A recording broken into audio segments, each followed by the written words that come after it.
Ribut-ribut durian Indonesia dengan Malaysia. Zulhas, kekuatan kita di Asia.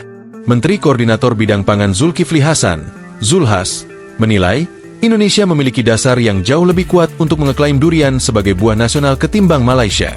Berdasarkan data Badan Pusat Statistik, BPS, pada 2024, Zulhas menyebutkan bahwa angka produksi buah durian di Indonesia jauh di atas Malaysia.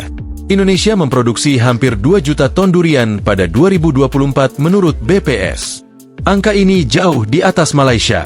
Dengan fakta ini, saya kira durian adalah buah nasional Indonesia, ujar Zulhas dalam siaran pers, Minggu, 16 November 2025. Data BPS 2024 menunjukkan produksi durian Indonesia mencapai 1,96 juta ton, tertinggi dalam 5 tahun terakhir. Produksi terbesar berasal dari sentra-sentra durian di Jawa, Sumatera, Kalimantan, dan Sulawesi.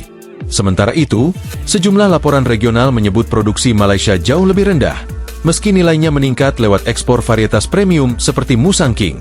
Zulhas menambahkan bahwa durian bukan hanya komoditas, melainkan juga budaya dan sumber hidup jutaan petani.